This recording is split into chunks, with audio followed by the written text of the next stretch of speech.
Yo!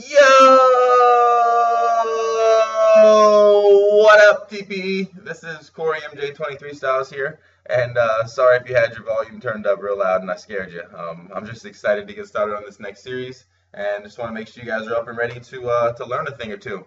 And I'm looking forward to actually learning with you here because, as you can see, this is going to be a different type of hand history review. We're using something called Online Poker Manager. If you haven't heard of it, it's a free replayer. Here's what it looks like. It's got some other stuff on here. I really haven't messed with any of this other stuff, but the replayer is good. And as far as I know, it's the only one that you can use to review your Bovada hand histories. So I highly recommend it. I mean, I haven't really seen anything wrong with it. The only thing that I didn't like is that you couldn't change where you sit. And for the first like 5 or 10 minutes that I looked over this prior to actually starting to record, I was thinking that this was me. And dude, this guy, he does some crazy stuff. He like limp calls with deuce five, and he's in there with all types of crazy hands. And I was like, man, this is not me. And then shortly after that, I realized that no, Cory, this is you right here with the yellow block. So, but yeah, this is called Online Poker Manager, and this is a Bovada hand history. This is actually a $10. It's a 4K guarantee. They have it every night. There's like 700 or so, 800 people, depending on what night of the week it is, and first place gets like 1,500. It's a good tournament. You get like 10,000 starting chips, and there's 10-minute levels. So, damn, I sound like I'm like promoting it. I'm just, yeah. But it's a good tournament. They have it every night, and I was fortunate enough to win it. This was like, I think a week and a half ago or so. But so yeah, it should be fun. As you can tell, actually, we can see everybody's hole cards in this one too. So it's something that Bovada does, I guess, with just their hand histories. They allow you to see everybody's cards, which is really cool. So I haven't gotten in like as good of a habit as I want to be in, but whenever I'm in a hand, you can just have like a little notepad or something right there next to your computer, or just even put it in your phone or whatever. Just make a note of it and just write down what tournament it is, what blind level it is, maybe if you can find out what hand number specifically, and then when you go back, you can now put this in the replayer and you can see their cards. Unlike a typical hand history where you're only seeing your cards and you're only talking about what you could have done differently or what you actually did in whatever it is you're talking about at the moment. So this should be fun. We can learn some stuff together, and it's really, even though Bovada is different, because obviously there's no screen names and stuff, overall, and it's probably going to add for a different dynamic too in the video, because we're going to be talking about some other hands that I'm actually not involved in, since we can see their cards without it actually having to go to showdown. But in general, we can just like, I like to take notes on people, but quick little notes, because obviously these notes aren't going to last longer than this tournament. The next one, if I make a note on this guy that he limp calls a deuce five off, then in the next tournament he's going to be a different number, and I won't have the note on him anymore. So, but in the moment, it really, like, if you have more than, I feel like 2 or 3 tables up, at least for me on Bovada, it's kind of hard to keep track of specific numbers because your tables are changing, and just overall, dealing with a number and not an actual screen name. If you don't play with them for any length of time and you don't have any notes on them, it's just like, oh man, I think he did this before, or man, I know he's been active, but I haven't seen his hands, and it's just, there's like it's almost like a different game. I kind of feel like on Bovada, but in a fun way. It's cool because you can try different things. People don't know that it's you, so like, not to put myself on a pedestal or anything, but some people, when they see MJ23STYLEZ and they see me at the table, they just love to just play back at me. I'm sure it's the same with Big Dogs. I'm sure it's the same with Mark and some of you other instructors. But it's just cool because on Bovada they have no idea who you are. You can go in here, you can play your game still, and they don't know it's you. You go try something different, and they don't know it's you. It's really cool, the anonymity of it. So yeah, enough babbling. Let's just get right into it. This is going to be, I'm up here at the moment. We got to just keep track of it. I'll be jumping around from time to time. And yeah, get started right here. Forgive me if I'm a little rusty with this replayer. Like, it is the first time I've dealt with it, but it's pretty straightforward. There's just a couple extra features on here that I'll be using. All right, so here, this guy, I started him with 40 big blinds, and I know I have a few tables going at this point just because I came in at the 250 big blind. So normally I get in a little bit late when you start with a 10K stack and 10-minute levels. It's a longer tournament. So at this point though, this one starts around 10:30 or 11 at night. So I know I'll have like at least probably 3 to 5 other tables up. So I got into this one a little bit late. Not to say, like, I think gambling is the wrong word, but overall on Bovada, there's just like a lot of I call them Bovada tards or bow tards. just because, and sorry if that offends anybody, but it's just like kind of how like me and my roommate just refer to these guys on here because they just spaz out so much. Like I don't really know a better way to put it. They just really just spaz out a lot of the times. And not to say this guy's isn't like necessarily spazzing out, but just overall I like nines right here. I just get in with 40 bigs. Even if I lose the hand, I'm still gonna have 20 bigs. And this guy limping under the gun, from what I've noticed, I've been playing a lot on Bovada since I've been back from Vegas, and a lot of the time people like basically the point that I'm trying to make is that he's not really like I'm not giving too much credit for him limping with the huge hand here. Like when he has a lot of chips like this, people will be limping with this type of exact hand, like Queen Jack suited, Queen 10, Jack 10, 9-10 suited, Ace Rag suited, like those kind of hands are going to be limping here with. So whenever he limps and then he shoves, I'm not really too concerned with this guy reshoving or calling over the top. Sometimes it'll happen, like it's really not even unlikely for him to call with a hand like this on Bovada, especially earlier on. Guys are trying to gamble and kind of get big stacks to work with, but I'm just not really too worried about this guy limping over here with a similar stack. I think he has pretty much the exact kind of hand that he has, and whenever there's a shove and then I reshove, I'm just going to kind of assume that he's going to fold, and I'm hoping that no one behind me obviously wakes up. So in this spot, it's pretty straightforward after the flop. We flip pretty well. All right. All right, we got them jacks. And no, never mind. We don't have jacks. This is not us. No, I'm just curious though. 625, he leads out third, the 710 calls the gutter. Wow. Yeah, pretty straightforward, whatever, I was just curious. Yeah, because there's a couple of hands that I had looked through like 10, 15 minutes or so ahead of time before I started to record just to try to get a feel for the replayer a little bit.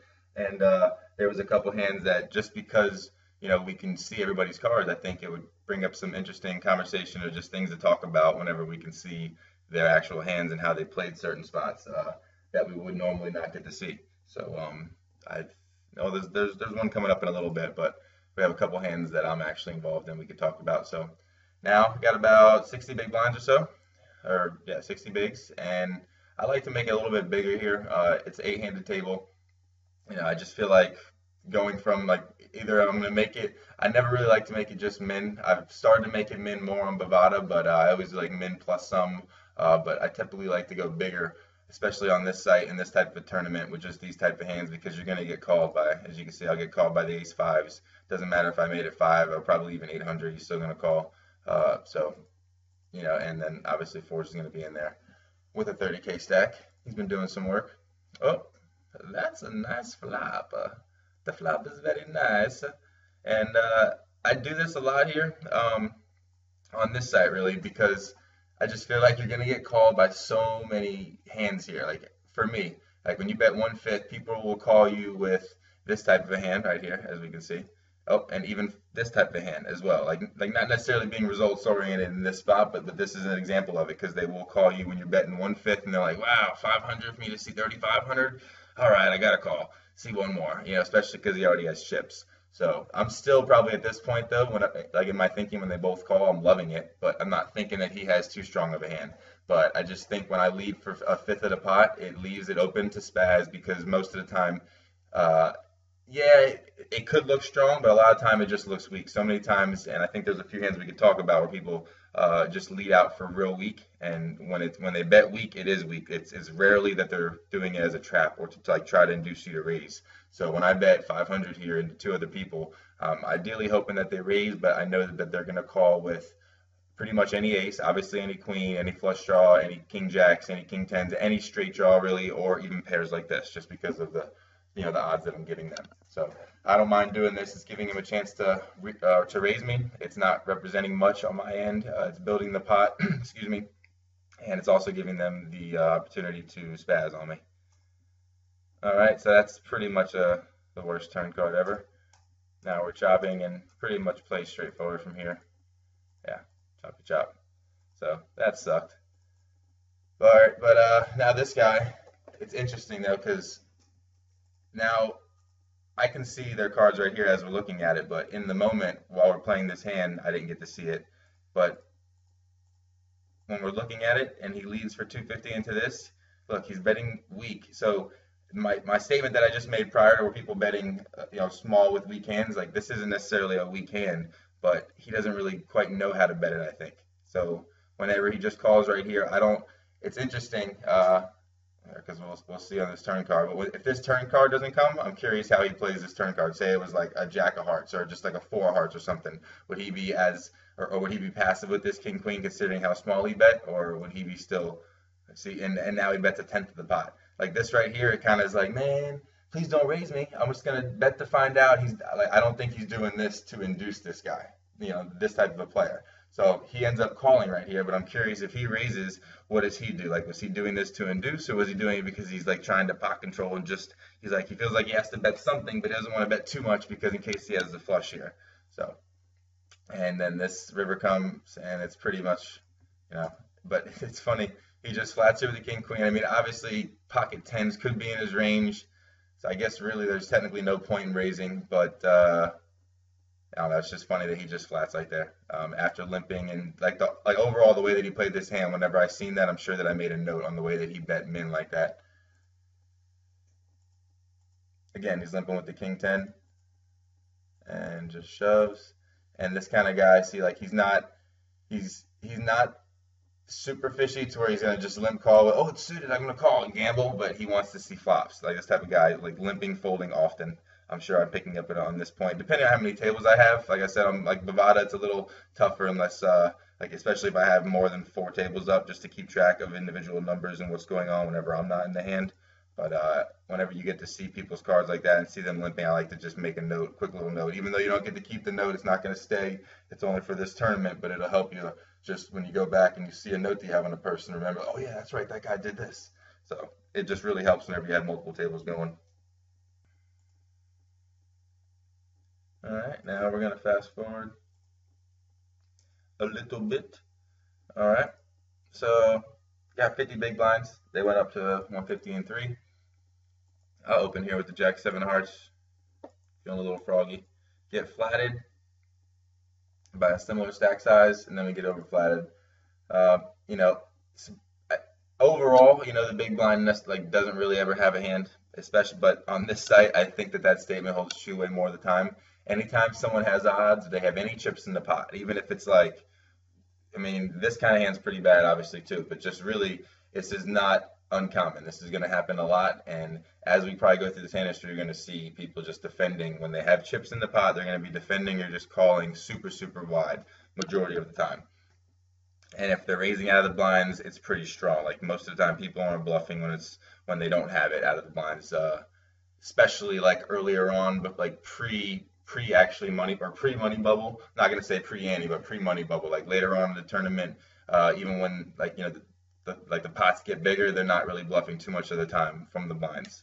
So, but yeah, in this hand, flops, we flop a pair, we have some showdown value. I don't really like c-betting in this spot against 2 people. I'm stuck in the middle. We see the 9s and we see the jack 3, so if we could see them hands over playing, yeah, we would have fired a little bit. And it's just interesting now because say we couldn't see these 2 cards, or these 2 hands right here, and I'm like, yeah, he's probably just betting a weak flush here and so we can speculate, but now we actually see that he's betting about 1/4 of the pot with a 3, or with a pair, and then he just turned the 3 high flush. So we can see that if we raise him here, then we would easily win this hand, but at the same time, we don't know what this guy has. It's easy to say because we see the 9s, but this is pretty fun actually, going over a hand history when you can see their cards, but just adds for a different perspective and a different way to talk about it now that we actually can see their holdings, and then speculate that compared to what they bet and to what the actual board is. So all right, that was a non-exciting hand. We don't like to limp with those queen 10s like other people. Ace 5. This was one that I noticed that was, and obviously on a hand history, I don't think it's going to tell us if he was sitting out or not, but this is pretty crazy that he flops c8 with the nut kicker and he flops trips, and it goes check check, which I guess the flop checks are fine. That's pretty standard. The turn checks though, I would think he would lead out. Like when the 8 or when the deuce comes, I think I'm always going to be leading out with an 8 on a pretty non-draw heavy board. When they all check the flop and then the deuce didn't change anything, I think I'd be leading out if I'm him.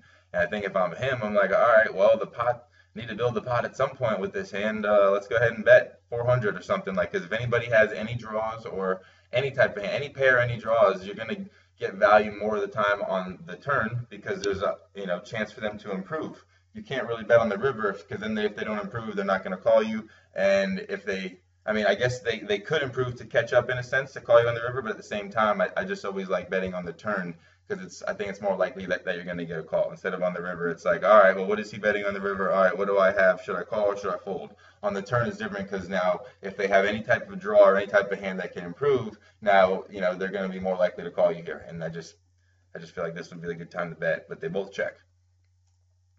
And then that's why this hand was weird because I can understand maybe not betting with the 8 on the river now because you're probably only going to get called by a hand that beats you.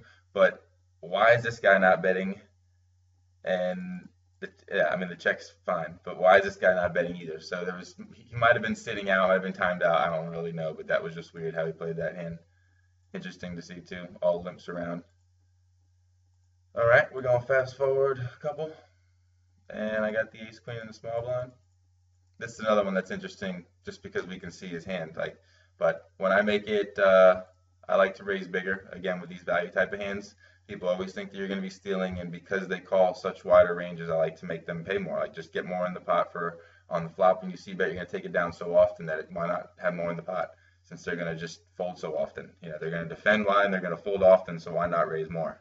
At least, I mean, in this specific tournament with this structure, because he has some chips, I just feel like I'm not going to make it just 8 or 950 or something. I like to make it at least 3x. So he calls with the inferior ace, and we get an unfortunate flop, which we don't know at the time, but now we see it, and we lead out. See, so think about this hand if we were doing it in a regular hand history. We only see my hand, and we're like, all right, we lead out, and he flats us. What could he have? And then we're thinking, all right, he has a 7, he has maybe a deuce, he could have a weak 10. Then the turn comes, and now I guess this really isn't that interesting of a hand because either way, this turn card, I just feel like, seeing his 10, we're in pretty bad shape. But at the same time, even if we couldn't see his hand and we're just speculating it as if it was a normal hand history, it's like, all right, well, whatever he calls with on the flop, this turn isn't anything that really could be scary to him. Like we're gonna have to, if we barrel on this turn, we're gonna have to barrel the river if we're gonna rep an overpair. And it's just like we're not willing to do that at this point. It's kind of needless to do it at this point. So we just pretty much shut down. I'm curious if anybody, when you watch this, if you would have double barreled on that board. I'm just thinking on this flop, there's not really anything. Like if he has the 8-9, I get 8-9, 8-6, like those kind of straight draws, and then maybe just a random deuce, ace deuce that he has. But I don't think there's many hands that he's calling on the flop with that he's going to fold in the turn unless he was just purely floating us. But we don't know even enough about this guy to think that he's doing this in a $10 11 p.m. nightly tournament on Bovada. So, So we're going to fast forward a little bit, and one of the hands that I've seen that I actually wasn't involved in, the ace jack here, we got 22 big blinds, and this is close. Yeah, this is close, especially because it's an 8-handed table, but we had fast forward a few hands, maybe it was the game flow of the table, maybe they were being real active, and I just feel like I don't really want to raise here because I'm not going to call a 3-bet. I don't think a raise is necessarily going to get through with a couple of these stacks behind, and I know that I've probably been fairly active up to this point, and fairly active. It's only been 20 hands, but when you're playing with the same guys and they see you in like at least 5 hands or so out of them, they're going to naturally just, all right, he's raising under the gun. They're going to be flatting you a lot of the time. I'm not going to like really many flops, and just overall, I just avoid this spot. Ace jack. If it was ace queen, I'm opening all day, but ace jack's like I had a little brain fart there. I'm just going to be folding this a lot of the time, depending on the table, and in this table, I just chose to let it go. And fortunate, like, not being results oriented, but this could be one of the reasons. Like, there's, a guy wakes up with a hand behind you. So say I open and I get flatted, and obviously if then someone were to 3-bet shove on us, I'm letting it go anyway. But just if I get flatted twice, now there's what boards am I really going to be c-betting, and now I'm just in a bad spot overall with a mediocre hand. So yeah, he makes it 3x. That's something else that I noticed too on Bovada. A lot of people, when they have bigger hands, they're opening to 3x simply. At any stage really in the tournament, and even earlier on, people are opening 4 and 5x when they just have it. And earlier on, like the 20-40 or the 40-80 big blind level. People are open to like 400 with kings. Let's see. So yeah, 3x, he gets flatted twice. And this one was interesting. All right. So when aces gets called 2 different times and then the blind comes in, you know, obviously this isn't me, but if I'm this guy right here, I don't really like that flop. It's a kind of a wettish flop, but I'm thinking that when the big blind calls, he has the worst of the hands majority of the time. He's just calling because of all the odds here. And it's tough to range really anybody else behind you without really betting. I mean, you're not going to have any idea. So this hand was pretty interesting because he bets, checks, and then the king 10 goes ahead and bets when it's check 2, and the 8s raise. So when the 8s raises, look what the aces does. What? You know that emoji with like the cat with his hands on his face, like, what? That's what I was like whenever I seen this. I was like, what in the hell? So if you think about this, okay, given the way that's played, whenever you open, you get called twice, and then you don't improve on the flop, and you think it's kind of wet. Like, what do you like? Just someone flopped the set, 3s, 4s, or 5s. I guess a 6, 7 could be in there, maybe somewhere. 2 pair, what, from the big blind because he raised. So just given the way played, this guy has 20K, so he has 40 big blinds to start this hand, and it's just an interesting one to talk about because just think about how this hand plays out if he c-bets. If he c-bets to, you know, what, 2250, 2500, something, you know, decent, then the 7-8 more than likely folds considering his stack. He's going to let that gutter go. And the king 10's going to fold. King 10's only betting because everybody checked to him. And now the 8s are probably just going to flat you because he has overpair of the board, but he opened pre. And then when he opened pre and then c-bet into 3 other people, it looks pretty strong. So he's just going to flat you here, and this hand plays totally differently. So, you know, if I'm this guy and I have the aces, and if I'm looking over this hand history, I'm just like, what? And then, like, you know, at this point, he's definitely getting mad if he can see this hand. And I think it's just cool that you're able to see your opponent's cards because if there's a spot like this, and if this guy wants to get better, he's like, you know what, I'm curious about that when I fold those aces. Was that a 6 soul read? And he's just like feeling proud that maybe he made a good fold. And in this case, he just folds them, and then he gets folded, and now we never know. He doesn't see a showdown or anything. So he just gave that guy way too much credit in a sense that he just was like, all right, I don't want to bet. Let's see what happens. And then when one guy bets and then the big blind raises, he doesn't know what to do, and he just folds aces. Like, I think at that point, if you're checking it to induce someone to bet, and then you're shoving over that check raise from the big blind. But instead, he just folds it, and I was shocked right there when I seen that one. All right, next hand we're going to talk about is my favorite hand. Good old pocket 8s. I got 21 big blinds. All right, and here I have essentially a value hand. And when I'm raising 3x here, I'm not trying to get anybody to fold, but on this site specifically, because they're calling wider, I just think that a bigger bet here into these guys works better. Like, I'm just going to get less resistance. You know, like they're really, if they 3-bet me, then I could be thinking about folding here because it's just, I feel like on this side, like I was saying earlier, they don't really 3-bet you much out of the blinds unless they have it. And 8s is that kind of a hand where them having it, quote unquote, could be even like a king queen suited to where at best I'm flipping or I'm just beat. Because I don't think they're going to be 3-betting hardly ever the time with a worse pair than 8s. You know, and any like ace 10 type of hand, ace 10 suited, ace jack, those kind of hands, they're more than likely just flatting. So if he 3-bets me because I 3x'd it off a 21 big blind stack, then there is merit to be folding. But a lot of the times they're going to be just flatting, they're going to check, and you're going to bet, and they're going to fold. And on the c-bet too, I wouldn't even need to bet that much. I would like say 15 and I get called, all right, so now there's almost 4K in the pot. So I'm not going to even need to bet. Maybe like I can do 1,000, like a fourth of the pot with my stack. It looks strong. Doesn't even matter really if it looks strong or it looks weak. If they don't have anything, they're just going to let it go because they really can't do anything. And so with a value hand like this and with the people who are going to be calling wider, I think it's okay to be making it a bigger amount here. Maybe even sometimes bigger. But with my stack, I think 3x is fine. So he flats, flop comes out, not too favorable, and he leads less than a third of the pot, like almost a fourth of the pot. And it's pretty easy for me to get away. Like he's they pretty much turn their hand face up when they do that kind of stuff. Like, even if he's betting a queen, a weak king, I don't think he's ever betting a deuce or even really a flush draw. His flush draw probably still has 2 overs to me if he's leading out like that. So it's just not a good spot. Unfortunate that I got a flop like that, but it's easy to get away from it. So, all right, next hand. Bang. Ace 10. This is pretty easy. Like, Ace 10 on an 8-handed table with 14 big blinds. Some people, no, I guess this is probably a shove all day for most people.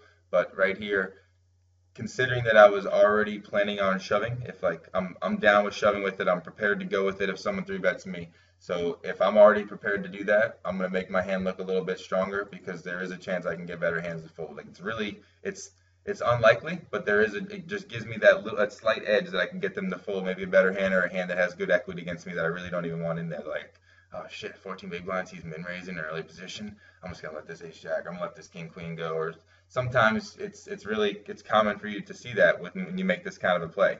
Whereas if I just shove, they'll be like, oh, all right, I'm just gonna call, and they'll just call you. And it's weird. It's just it's something that I like to do, you know. You might not agree with it, but that's just how I like to play it. And in this spot, obviously, I'm making myself look like an idiot, but because in this spot, it came back at me where it worked against me in that spot, you know, because the Jack 7 now defends. Oh, what was I doing? There's me being a tard.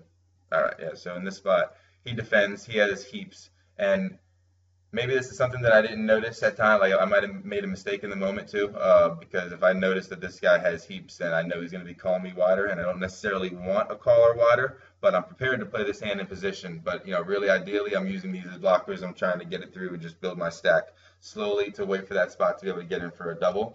And at the same time, though, that does kind of contradict what I said as far as I was willing to shove, but the only fact is because this guy has 80K. Like, he's probably one of the chip leaders in the tournament. He's going to call me with really anything here. So in saying that, when that flop comes out, I don't have any backdoor outs really at all. I have some showdown value with the ace high.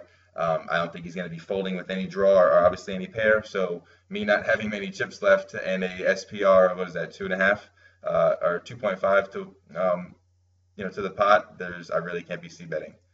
So, and then on the turn, he pretty much makes it easy for me. Like, I don't think he's ever bluffing here. Not necessarily he doesn't necessarily have an 8, but it's anything on the flop. And he was preparing on calling or check shoving on me. But because I didn't bet, he's just putting it in. He's like, all right, that's a safe turn card. I'm getting it in. And it's pretty easy fold. So that's how you can open and not c-bet and not go broke with ace 10 with 14 big blinds. So, you know, you might disagree with it, but that's just how I chose to play that hand. I think it's just overall on this kind of a site, like the way that I played that, it served dual purposes. Like, I could be getting it through at the same time. If I flop something, I'm playing it in position. I think I might have made a mistake though, because if I seen that was the guy in the big blind, I probably would have just ripped it, just to increase my chances of it getting through. And then because he's in the big blind, he's gonna essentially have to have a hand to call me. And I can just pick up the 1,400 in chips right now, which is pretty big, to my stack, rather than taking it to a flop and letting him see it with any 2 that he's going to be peeling me with. So, all right, we're going to go to, this is a hand that I was not involved with, but it was pretty interesting. So, the Queen Jack, I'm surprised he doesn't limp here. I think that was that. No, this might be a different guy now. But Queen Jack, a lot of the time, especially with a 40 big blind stack, they're going to be limping in just to try to see a board. They don't want to really raise and get raised out of it, so they're just going to limp, maybe not even limp call, maybe just limp fold, but they're going to want to see a flop most of the time with that, so that's surprising to see. See, even 5-3 gets in, Queen Jack wants to fold. So the Kings, all right, this guy, I believe he got, he was in the hand with us that had 78K, but I think prior to that he had gotten moved to the table, like, actually, I'm going to pause the video real quick and check on that. Hold on. Yeah, sorry about that. So, yeah, he actually got moved to the table 2 hands before the ace-10 hand that we had with him. So he got moved to the table with heaps. He's been doing work to have, he has over 100 big blinds. He's got, so, yeah, he's been doing real well. And I'm sure he has 140 big blinds. But, so, yeah, in this bout, we don't know much about him. we're gonna assume he's been aggressive to get that many chips. You know, just in general, when someone has that many chips at this blind level, you're gonna just assume they've been aggro, they've been just a luck box, just been hitting a lot of hands. You know, real active, obviously. Just, you know, either way, if they've been bluffing their ass off or they've been getting hands, either way they've been active. So when we get to when he gets to the table, we can assume the same from him. Which, yeah, so in saying that, it makes me a little more mad at myself that I didn't just rip it with the ace-10 instead of min raising because he was in the big blind. Oh, damn, I get the hiccups in every video, man. I swear, everyone. All right, so yeah. Anyway, stop babbling. So 5-3 limps. The kings now with heaps. A lot of times you'll see this too. When people have stacks and they're raising this big, they're not necessarily doing it as a bluff just because they have chips. They're doing it because they have so many chips and they're like, well, I don't want to just win a 3,000 chip pot. I want to just, you know, and they go ahead and raise big. So in this case, he's making it 5x instead of like a standard, you know, 1,800, 2,000. He's going to go ahead and go full 3K. And I'm going to go ahead and get out of there with my Jack 8. And this was interesting. This was what was cool about this, is that the fact that this guy, when there's a limp and then a raise to that big and this guy has that many chips, he's willing to just cold it's not a 4-bet, I guess it was a limp. So he just cold 3-bets. That sounds weird, but yeah, so he just 3-bets, which looks super, super strong. Even though it was on the button, and even though we see his hand, you know, right now, and we know it's not that strong. Think about if these cards are face down. And if these cards are all face down and we didn't know what anybody had, just think about, okay, small big blind, there's a limp, which can mean anything, and then there's a 5x raise from the big stack who's been at the table for about a round and a half. And then there's a cold 3-bet off of this stack to 66 from the button. And you're like, wow. So in this time, I feel like this just looks really strong. Granted, the guy has kings, but I think even this kind of a play, look, I don't think he's necessarily trapping here. I just think he's trying to play his hand carefully. He's like, all right, what does he have? And initially, when a guy has kings, at very first, you're going to be like, man, does this guy have aces? Because you got to just think, like, you're the big stack. You just get moved to the table. Everything's going probably your way the whole tournament, and then you just make it 5x. And now all of a sudden, when you get 3-bet, and it's a decent amount, you're like, whoa. And when you have kings, what's the first thing you think of if you ever get re-raised? Like, yeah, most of the time, you're never ever folding, doesn't matter. You're like, you know, licking your lips ready to get it in. But you still think like, does he have aces? Nah, he doesn't have aces. And then you end up, you know, proceeding with your action and going with the hand. Most of the time, we're never looking for a way to fold kings. But in this guy, I feel like since everything had kind of been going his way, he just got moved to the table and he makes it that big and then gets 3-bet. It's just interesting that he just flats with the kings there. Flatting with the kings wants to make sure the flop is safe. So there he goes. Safe meaning like, okay, if he doesn't have aces and he doesn't have ace-king, maybe he has queens, maybe jack. So this could possibly slow him down. Highly ever doubt it, though, because he has a king of spades as well. But just the fact he has an overpair to the board and there was no ace, he's going to be like, all right, well, if you got me, you got me. And he's probably never going to be folding. He was just looking for this kind of flop. So instead of doing a pre-flop, and then he just open shoves here, yeah, instead of trying to bet. It's that kind of guy, you know. He's just like, oh, all right, well, safe board, I'm going in. And the 9-10, what a sick flop. That was a pretty sick hand overall, especially with that flop. Flopping a pair and a flush draw with kings, considering the way played. Now, I highly doubt that when he 3-bets that he's going to call off to a 4-bet jam. Like, I don't think, I mean, maybe. Like, you see shit like that, for real. He could, for all you know, this guy, like, it could be his favorite hand. He's just like, I'm going with it. But, you know, it is what it is. Given the way he played, he's never folding on that flop. So it was just pretty interesting, I thought. On to the next hand. And I got the ace-jack off with 10 big blinds. You know what we're doing.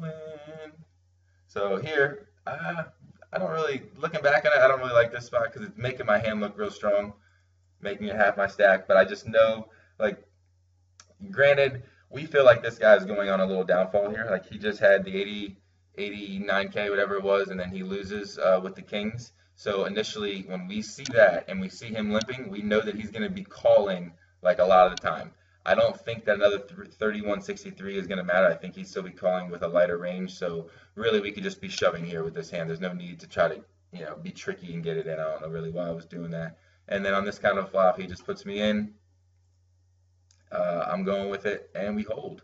So now, even though our stack wasn't that significant as the hand prior where he lost, but look, we can start to notice a trend. Like, he had 90K. At this point, I might be taking a note, like, you know, because on Bovada, like the notes are temporary, I like to just I'll make like just current notes, like just had 90K at the 600 big blind, currently spewing, or so I'll say something like that to where if I have a couple tables going, I know that that's the trending action with this guy, and like that's the current dynamic with this guy.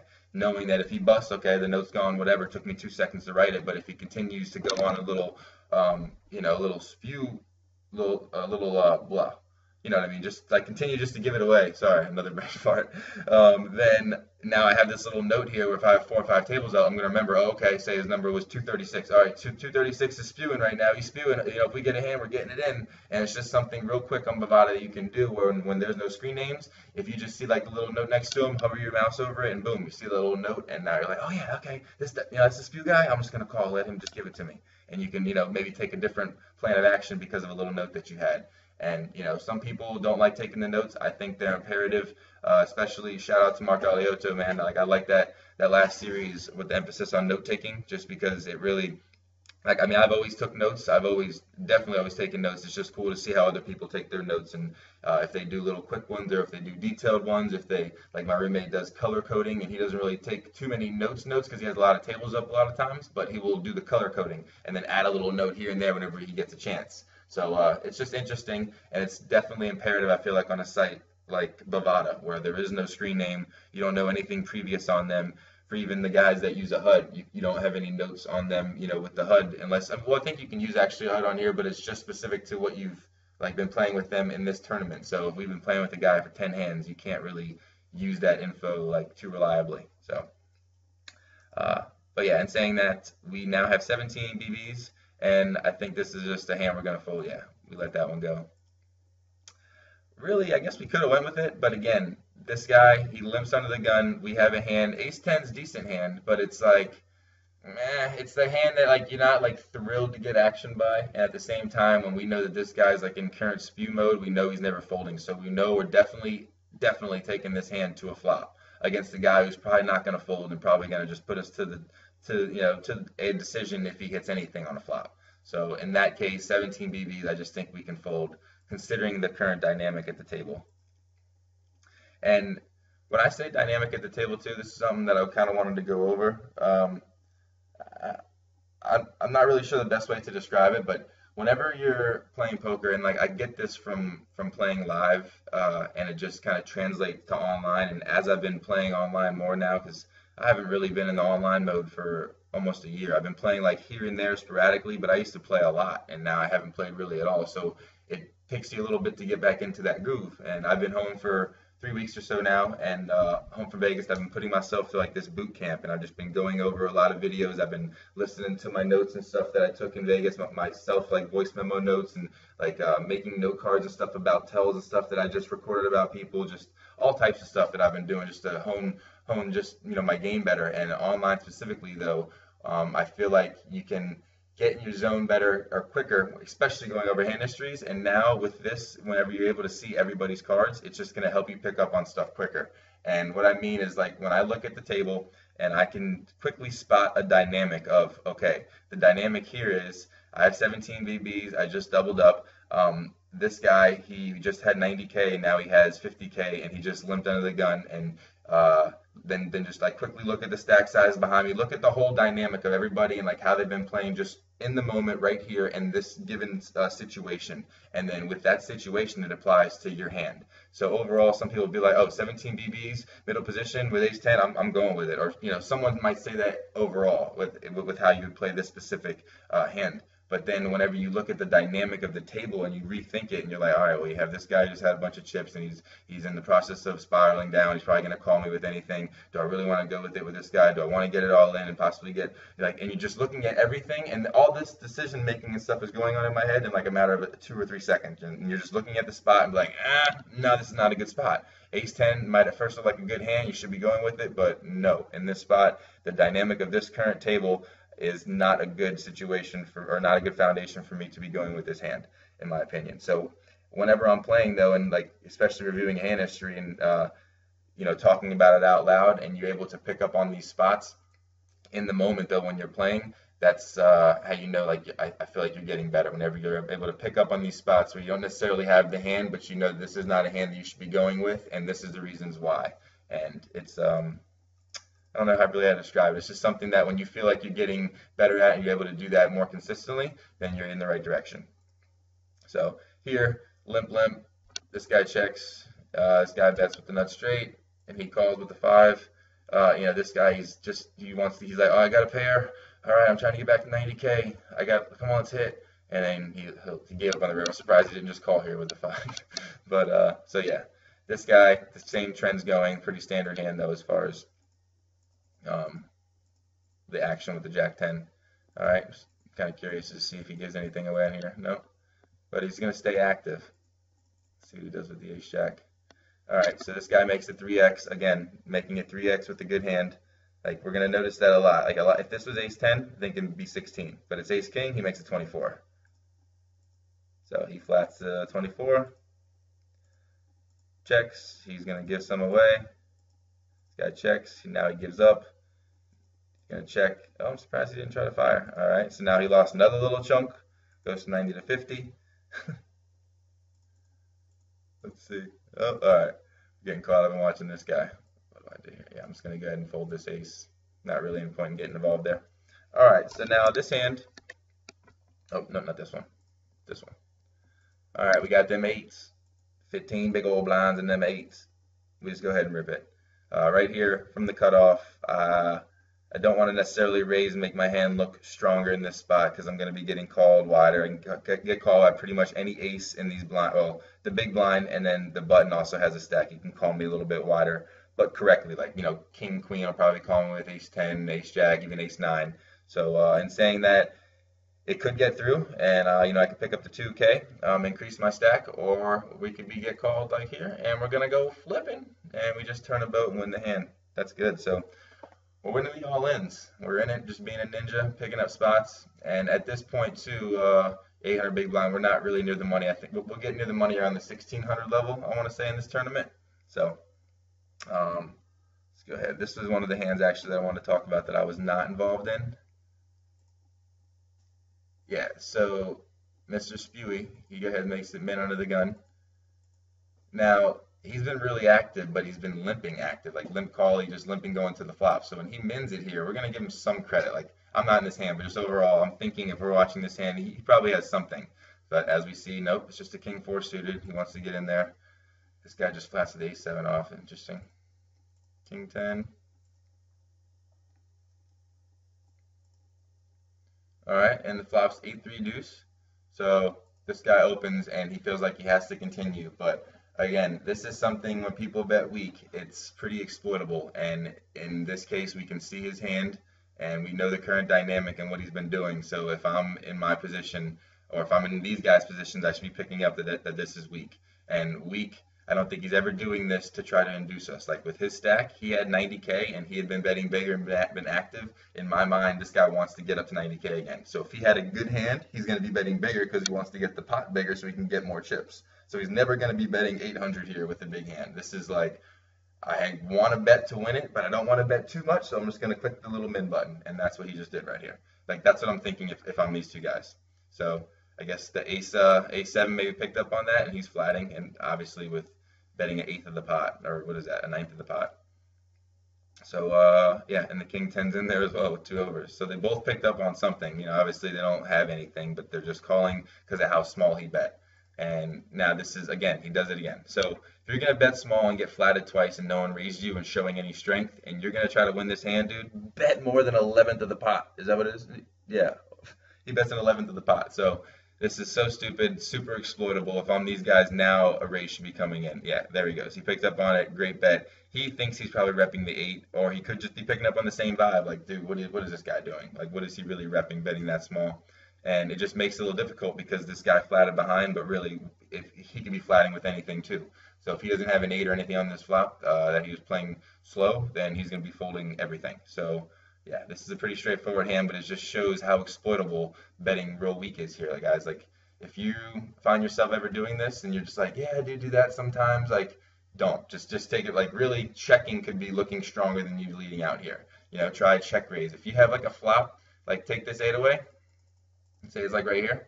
And if you were this guy, try betting small, and then when they both call you on this kind of a turn, just bet huge, bet like 4,500, you know, and basically make them have to turn their hand face up to where they can't be pulling any type of play on you. They really can't continue with any draw. Now they have to have it to continue, you know, or the same thing.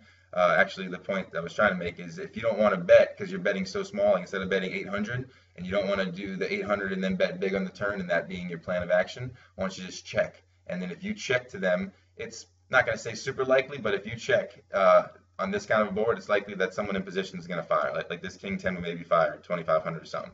You check raise to 6,500. You're like, oh, wow, he had a big hand. Because really, what is this guy betting on this kind of flop? Like when they just call you pre-flop and then he's just going to bet whenever you check to him, what is he repping on this board? So in these kind of spots, in this type of table dynamic, whenever you just open and then check to him and you know you've been pretty aggressive and you don't want to c-bet because you can't rep anything, a check raise would look awesome right here. So in this spot, just start trying to think outside the box a little bit and be like, all right, well, this guy's not repping much. I'm going to put in a little check raise, put the pressure on him.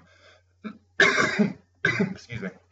But yeah, so it's just a different way of thinking of that. But in this case, he played it very exploitable and he lost another 1,600.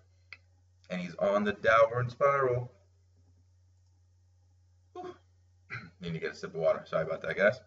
So yeah, the next hand we're going to go over is, here we go. I got 25 big old blinds and ace jack. So normally I wouldn't be opening with this kind of a hand, but I think in this table dynamic, and we have this guy, he's not in the big blind, but he's in the small, and just this kind of guy, he's going to be peeling us wider with a lot of hands. And knowing that he's going to be peeling us, and the table should be picking up on now too, like when one person can single-handedly kind of like change the whole dynamic of the table and just kind of what's going on. And at this point, I feel like this guy right here is doing that. He went from 90K down to 50K. He's been involved in almost every hand, hasn't been winning many of them at all, and well, obviously he's been losing most of them. And just the table can kind of get that vibe to where they're like, well, I don't really want to open light here because he's going to be calling me, so they're just folding. And that's kind of what's going on here, but I kind of would pick up on that. At the same time, I have a decent hand under the gun, 25 bigs, opening min. I probably thought a little bit here too, just to get kind of, you know, table's attention instead of just snap opening min like as if I'm a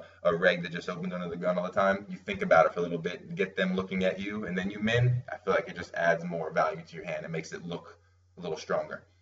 So whatever, it could be something that I just do live, but this I think it works online sometimes too. So. But yeah, I make him in, and sure enough, Captain Spewy, he's flatting me, and we're taking it to a flop. And I should be c-betting here. I definitely should be c-betting. I'm representing such a strong range. Seeing this, yeah, it's kind of silly. Like, I'm not trying to induce him to bet, so why am I checking back? I have a little bit of showdown value, but at the same time, he has chips to be able to put me to a tough decision, so I should definitely be c-betting. Oh, Cory! Oh, all right, so I don't know, maybe at this point, I hate making excuses or anything, but just I think I might have had some other tables and stuff going because I definitely should have been picking up on this. Like, granted, I don't have anything on this board. I'm not going to just flat with a gutter, but he bet a 6 of the pot after we seen him bet small earlier. It's super exploitable. He just did it again. You know, so as we see, he did it again, betting a 6 of the pot or so. He would have folded. I don't know why. But whatever. So he won that hand. I guess we got to let the guy win sometimes. I guess. All right, so now he just limps back up. He back up to 60K. We're in there with the 3-6 suited. He bets. Oh, it's pretty straightforward. Yeah. All right. Nothing too exciting, I don't think, right here. Let me see something. All right, here, yeah, this was one of those spots. I think because he loses a. Oh wait, no, he doesn't. He gets a wall. There's a hand here where this guy, he loses a bunch of chips. Okay. So yeah, we just fold the queen 10 under the gun with 20 bigs. He makes it min. We get a little flatter. He bets min again. See, so like here, remember the last couple times, and it's easier once we can see his cards, but it's just interesting now that he would bet. Say he had 4-7 offsuit, I think he would bet 1,000 here. But he has 4-7 with the flush draw, so he's betting 2, which is a pretty standard c-bet. He opened 2K pre-flop, he makes it 2K on the flop, but he has something. If he had nothing, it'd probably be 1,000. So that's like a little betting tell that we can notice. Obviously, we're not going to know who this guy is in the future, but at this moment, you know, if we were picking up on this and this hand goes to showdown, we should be, if we're taking track or keeping track of this stuff, then we should be making a note of it, because this could definitely help us just with certain lines that he's taking. And I can't believe I folded that ace jack or played it that way, but you know, that's just stuff that we can pick up on by paying attention whenever we're not in the hand. So he leads, he gets raised. This guy, when he's raising, it's likely he could be raising with another flush draw. I don't think he's raising with like a 7-8 here. You know, we see he has a queen jack, and I think queen jack perfectly. I mean, it makes sense like to see him raise with this kind of hand. He knows this guy's aggressive. He's pretty active. He's open pre-flop, led into him, and now he raises 6K. He's like, hey, all right, I got something. And this guy's like, hey, I got something too, and he just flats. So if I'm this guy, I could be putting this guy on, you know, maybe like an ace king, doesn't want to give up any pair, but I'm definitely feeling like my queen's good. Not a bad turn card, but this guy puts him to the decision. Like, really, when he leads out, like, what are you representing at this turn? I mean, the turn didn't do anything for you. It really didn't. Like, this ends up being, I mean, ends up being a good call, but really, if you think about it, what are you representing? You just open pre-flop, you c-bet the turn, or you c-bet, you call the raise, and the turn comes to 7 and you shove all in. Like, would you have 8-10 here? Would you have 5-8? Maybe and maybe are the answers to those two questions, but given the way he played, why would you just shove with essentially the nuts there if you have the straight? You know, so when this guy calls it the queen, it's pretty likely that this guy has, like, you know, exactly what he has, a flush draw and then turn a pair. I don't think he's necessarily thinking exactly that, but overall you just feel like your top pair is good here and he's still drawing. He's just trying to put you to a decision. So good call by the queen jack, and it holds, and now the guy who had 90K is down to 30K. He's in full spew mode now. Full spew mode. So now this was a hand where, yeah, this is like another hand that I'm not involved in. It's just interesting that we get to see the dynamic of it. And this guy right here, with 21 big blinds, decides to just limp. And this is another one of those dynamic spots that I was talking about, where I'm not in this hand, I'm not going to be in this hand, but in this moment in time, when I look at the table and I see that there's not really, well, there's the one shove stack behind, I guess you could say, and then there's there's him, and then there's me. So there's two shove stack behinds, and then there is there's 3 shove stacks, I'm sorry. So because there's actually 3 shove stacks behind, yeah, like this is what, I can't believe I just messed that one up.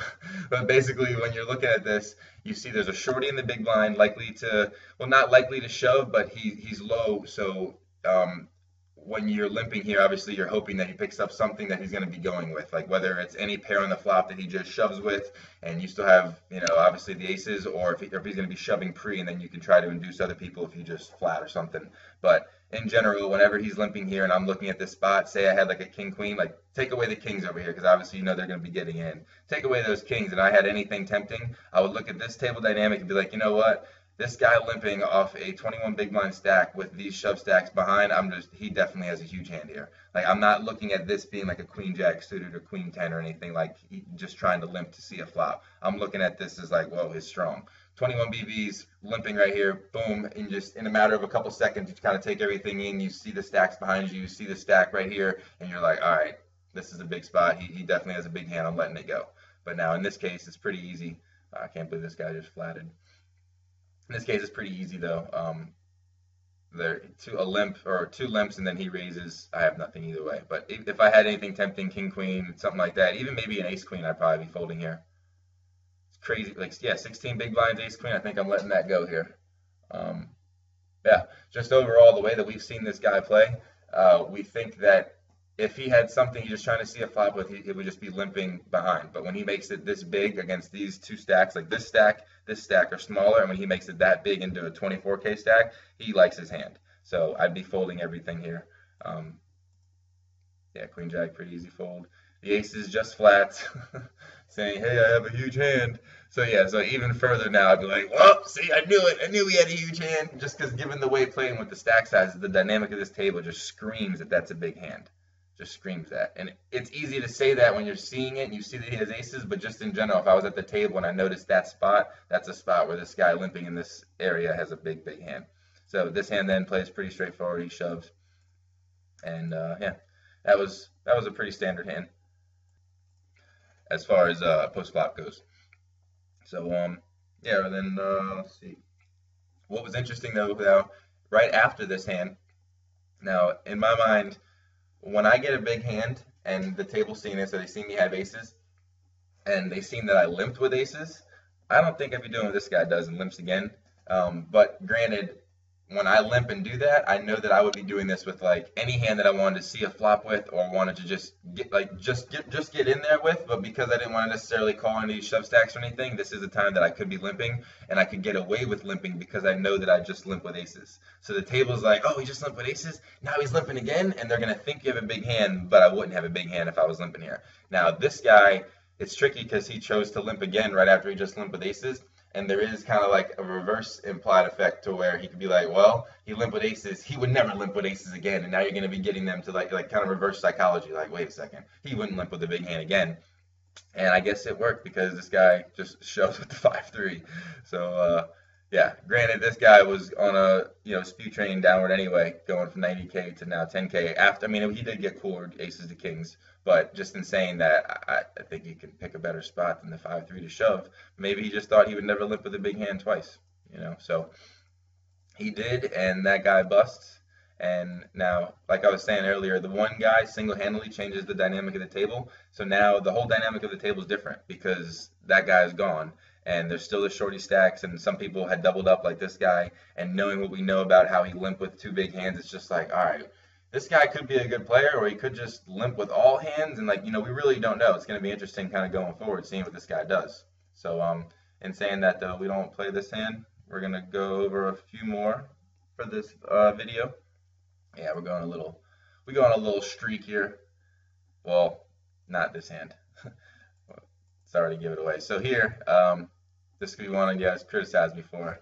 Give it to me. Give it to me. I got 15 big blinds and I have jacks. And like I said earlier, as far as people liking to spew on Bovada more so, you can do stuff that just screams like, hey, I got a big hand. Hey guys, I got a big one. And they can still spew into you. It's amazing. So like right here, when I have 15 big blinds and jacks, this is a spot where instead of just shoving, and I could be likely getting folds from some hands that I want to be in there, I can just min raise, and they're likely just to shove into me, or at least call with hands that I've crushed. Now this right here, it kind of just contradicts my point, but this is the kind of spot where I feel like people more than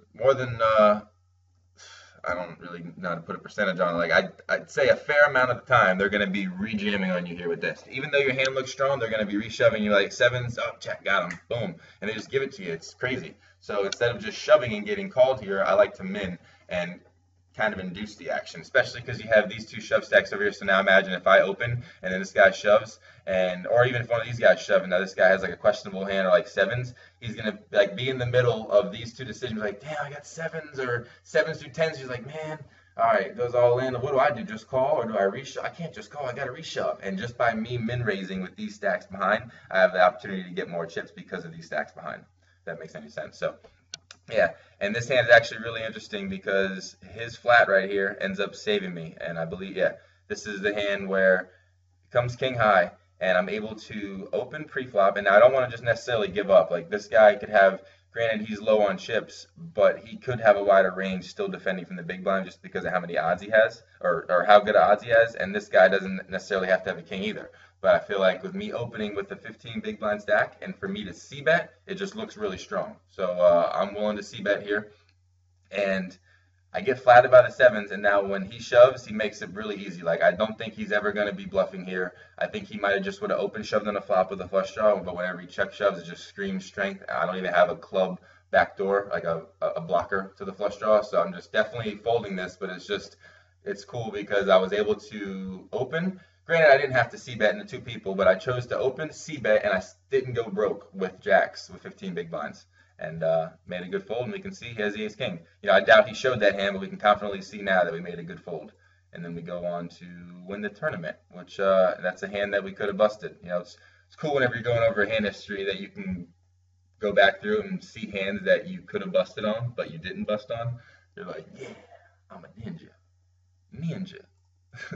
All right, so yeah, here we're going to we'll end it with that. Actually, we'll end it with that last hand, and then we're going to start part two with 3 hands in a row that I just win, and then build my stack up. All right, so hope you guys enjoyed it. This was Corey here with part 1, and we'll see you for the next one. Take care.